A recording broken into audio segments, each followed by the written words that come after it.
Amazon workers are going on strike. Apple iPhone workers are going on strike. The railroad workers are thinking about going on strike, and governments are worried whether or not Twitter has enough workers. If you think the world is falling apart, yes, yes, it is.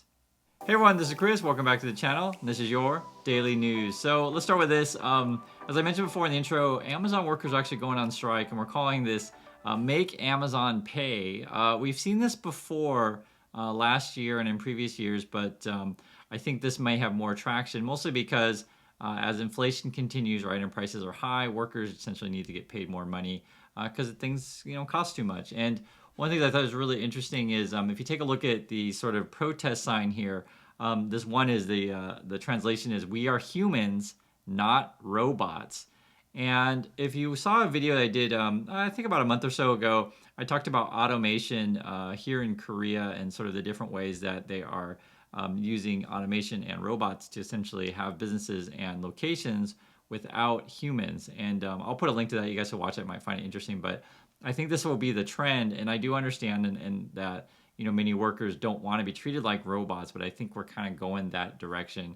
And if you read the headline here, it says Amazon workers across the world plan Black Friday strike to demand tech giant, quote, pay fairly and cease awful, unsafe practices.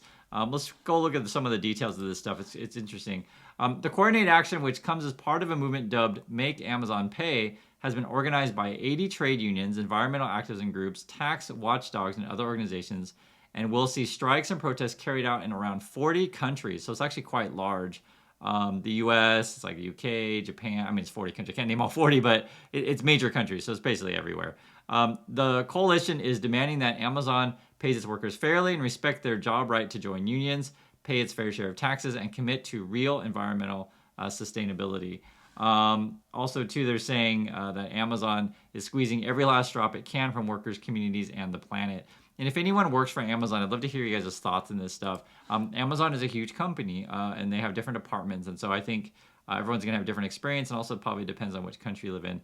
This is another quote from the people who are organizing the protest. As workers around the world struggle with the cost of living scandal, oh, interesting, they're calling this scandal, which, I mean, the cost of living is high. I don't know if I would call it a scandal, but it is high. Amazon, despite its enormous profits, is forcing real-term pay cuts on its workers. So I think kind of what the argument they're making is even if someone gets a raise, it doesn't match the inflation, right? So your real pay maybe not be going up that much. And I think a lot of people are complaining about these things. Also, too, they're saying it skirts taxes and its CO2 emissions are soaring in the face of the cost of living scandal, global debt crisis, and climate emergency. We're coming together to make Amazon pay. And you can see here's another sign. It says, Prime shoppers beware, Amazon Air is unfair. And there's various quotes too. It's good to hear what people say about these things. And that's why I like to share these things with you guys. This is coming from Amazon. While we are not perfect in any area, if you objectively look at what Amazon is doing on these important matters, you'll see that we do take our role and our impact very seriously. And that's coming from someone over at Amazon. Also, too, they're saying, continuing to offer competitive wages and great benefits and inventing new ways to keep our employees safe and healthy. And that's why I was asking you guys if anyone works at Amazon. I'd love to hear your thoughts on that. If you agree with Amazon is that they're pay people enough, and if they do indeed keep people safe.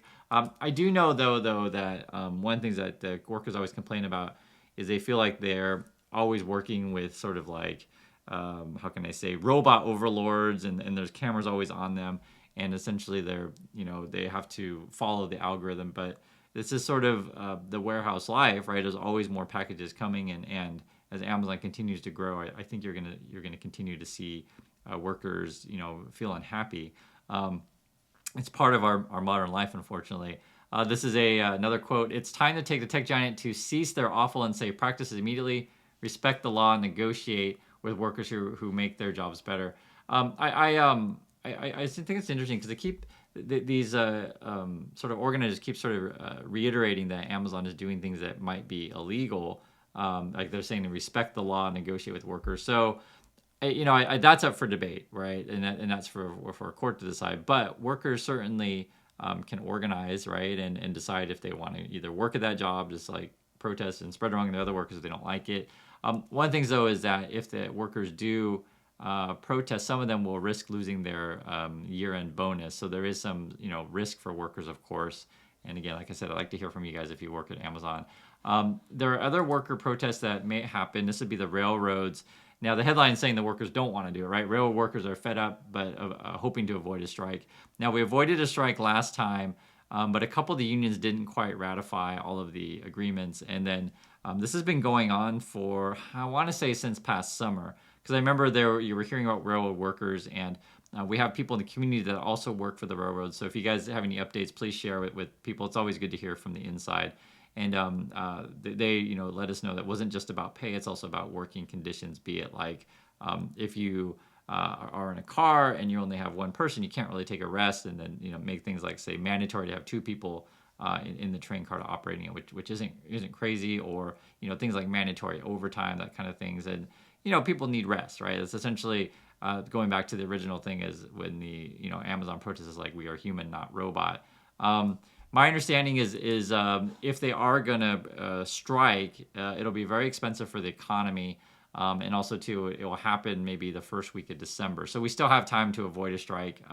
Who knows if it's gonna happen? I mean, it's we're gonna find out. But they were saying here. We'll just read some of the highlights of this thing here. So 4 rail unions have aligned on a potential national strike date of December 9th, right? I was saying like around the first week of December. Or you can say in the second week, but it's early December here. With the signalmen's union agreeing to move back its date in coordination with other unions that reject the labor deal. Railroads begin preparing for strike 7 days ahead of the date. So basically, if you think there's going to be a strike, the company's got to reschedule things and just prepare for that. Because some of the stuff here, like for example, chemicals take priority in a railroad strike, right? Some of the things that they ship is unsafe, so you just got to make sure that we don't cause like even more problem. And then the estimate, it could be $2 billion a day it would cost the economy, which is quite a lot. So we'll keep an eye on this. I think this would be a major disruption in the supply chain if the railroads do go on strike. I would say, if I had to guess, I would say chances are they're not going to go on strike. But hey, I can't predict that. But I was saying there's a couple times before where they didn't, and this is yet the third time. But you could also make the case that they basically delaying the dam breaking, and finally it's going to break. So yeah, I think you could read it a couple different ways. My inkling would be no, but like I said, you could read it 2 different ways. So I'm perfectly, I could see it going either way actually, but I would incline to probably not strike. But we'll see. I can't predict 100. The thing is though, is that when you read sort of things that are going on around the world, say like in China, they're protesting at the iPhone factories. It's just sort of like how you understand everything that's going on, that this is not just isolated. That's why we look at news around the world, right? So if you see that workers are protesting around the world, that say at Amazon, you see that workers are unhappy at the railroads, and you also see that workers are unhappy at the iPhone factories. And if you've been following this story, it's actually really quite serious. I was unaware, but there are around 200,000 workers at this factory. This is where they make most of the new iPhone 14s. And my understanding of it is that some of the workers, they didn't think they were going to get paid.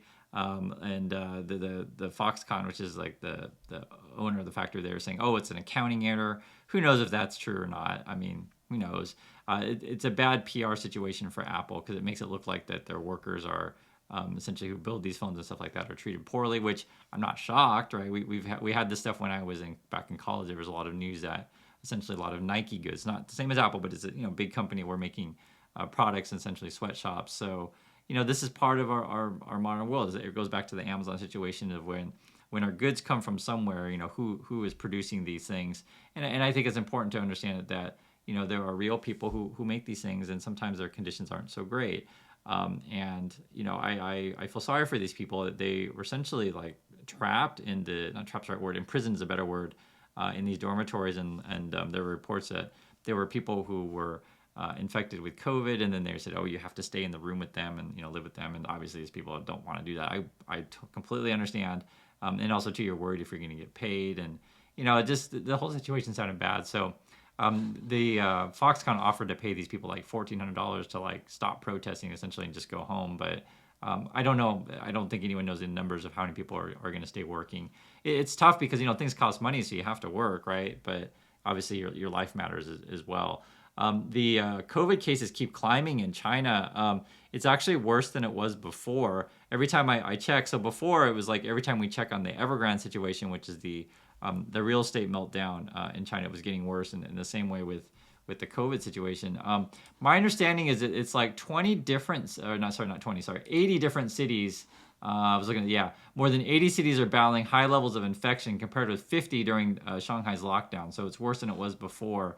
And I know there's been a couple of deaths in Beijing, so we'll keep an eye on this. And so you have a combination of things in China of the President Xi is essentially ruling more with an iron fist. Plus you have the continued lockdowns, and then cost of everything is going up, and so you have a lot of people who are struggling out there, and it's going to get worse in USA as well. That's why I mentioned you guys. I think crime rates are going to go up, especially in the big cities in the USA. So you kind of get the trends of going on what's around the world, and a lot of it has to do with price pressures. And it's interesting because like I someone had mentioned they don't think it was in comments that they don't think industries are necessarily going to fail. I think the crypto industry it's interesting. I was saying that we won't see a bottom of the market until the crypto, all that money is basically wiped out. Now what's interesting is the Binance guy, was it Changpeng Zhao? He's trying to keep the crypto market alive. He's like, hey, I'm gonna put $1 billion, and he's looking at buying Voyager, maybe Genesis. I think the dude be crazy, in my opinion. I don't think you can keep any money on these exchanges, because after seeing the FTX blow up and things, the way that works for you guys who don't know about crypto is you can buy crypto on an exchange, but you actually don't own said crypto, which is kind of ridiculous. So just it's like buying a car, but you're kind of renting it from someone, and then whatever they want, they can just like take your money and run away. I wouldn't trust these things at all. And it's interesting though, he's trying to save the system. And it reminded me of trying to save the system is you keep seeing reports of Elon Musk trying to save Twitter.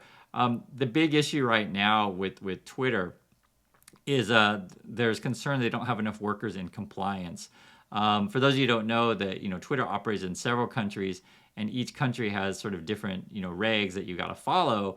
Europe being fairly strict, actually, they've been changing that. And a couple of things that really stood out about Europe. One is that the fines can be really heavy. I was reading here, it was like you can see here, the act requires these companies to reduce risks associated with content that regulators consider harmful or hateful, and mandates that their audits of companies' processes, and threatens non-compliance fines of up to 6% of the company's annual revenue. That's actually quite high. And this is coming out of Europe, and it was interesting because Musk keeps saying everything's great, and then you get sort of reports that people in offices like in Ireland are just quitting. You can show you guys some of the details here, and there's see here's our quote where Musk is saying that if we don't regulate, it'll be a free-for-all hellscape. So we don't want it to be that. And then he's saying that things are going okay. So here's it says, late Wednesday, Musk tweeted that the number of views of tweets he described as hate speech had fallen below levels before a spike in such views in October. So he's not necessarily saying that the hate speech is going down, just that views on hate speech is going down. So supposedly the algorithm is working according to him. But then there was concerns, though, that this is in Europe. You guys got to hear this. Political leaders had warned that Mr. Musk's Twitter would have to comply with EU rules, and this is a quote. In Europe, the bird will fly by our rules. So I just had to read that to you guys. I thought it was really funny. And that's coming from the commissioner of was it Thierry Breton. This is in EU they may have different compliance laws. Every country is going to be different. And speaking of how every country is going to be different, for those of you watching the World Cup, countries are clashing right now. Actually, we watched just Korea play Uruguay. Yesterday was a tie game. But there's been some surprises, be it I think Japan was a surprise winner, and I think Saudi Arabia were surprise winners. But we got a long ways to go, and I'm showing you this picture here for anyone who's interested in the World Cup. I guess they've been housing people in these $200 a night, what do you want to call it, shipping crate containers. So it's a quick way to build up a quick city, and you can see the inside of these things that look like this. So I don't know how I feel about this. I mean, I wouldn't want to travel all around the world and to stay in these things, but I guess the idea is that you're not going to be in there very long. But $200 a night seems pretty high for barely a room. It's not, well, actually, it's not even really a room. It's just it's a crate. Let's be real. And I guess there's a lot of lines and a lot of people for these kind of things. So that's what's going on around the world. Hopefully you guys are doing well. Hope you're enjoying your Thanksgiving. And this has been your Daily News.